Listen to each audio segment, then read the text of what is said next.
वाले अंदर आ गए। अंदर आते ही उन्होंने अपनी बंदूकें निकाली और सतर्क होकर अंदर आने लगे। उन्होंने अरबी में कहा कि कोई भी है तो सामने आ जाए, हम यहां पर तहकीकात करने आए हैं। अगर हमें कुछ नहीं मिला तो हम चले जाएंगे, इसलिए आप लोग हमारा सहयोग करें। पुलिस अंदर आकर उस कमरे की तरफ बढ़ रही थी जहां पर उन दोनों लड़कियों को लटका के रखा हुआ था। जैसे ही पुलिस उस कमरे में आई, वहां का दृश्य देखकर वो हैरान हो गए। पुलिस ने यह खबर दूसरे पुलिस को देने के लिए जैसे ही अपना वॉकी टॉकी निकाला, तुरंत ही दूर से एक उड़ता हुआ तीर आया और उस पुलिस वाले के सर के आर पार हो गया।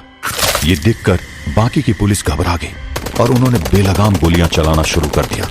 लेकिन तभी अचानक से चारों तरफ से तीर आए और सभी पुलिस वालों के सर को लग गए और सभी पुलिस वाले वहीं पर ढेर हो गए। एक आखिरी पुलिस बचा था जिसके पैर में तीर लगा था।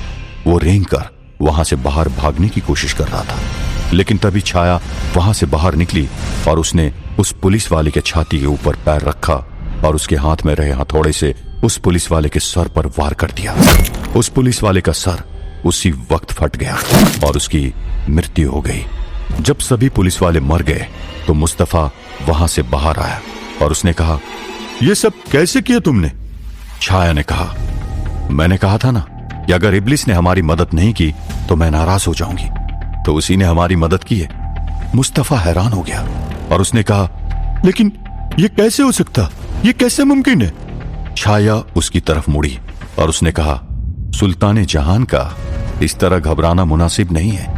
जिसकी उपासना करते हो उस पर शक करना अच्छी बात नहीं है। यह कहकर छाया फिर से अपने कमरे में चली गई। मुस्तफा हैरान होकर देखता रहा। छाया का बदला हुआ ढंग देखकर मुस्तफा के पसीने छूट गए। उसे अभी भी यकीन नहीं हुआ कि इस छोटे से काम के लिए इब्लिस वहां पर आ सकता है। इसलिए उसके मन में यह ख्याल आया कि जरूर कुछ तो है जो छाया मुझसे छुपा रही है। हो ना हो ये जरूर कुछ ऐसा जादू जानती है जो मैं नहीं जानता, लेकिन कैसे?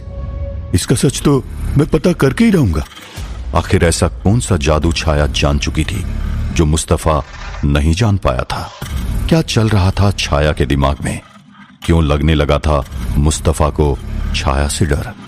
आखिर किस तरह सिद्धार्थ खुद को और अपने साथ आए हुए लोगों को और चिंकारा हिरणों के हमले से बचा पाएगा?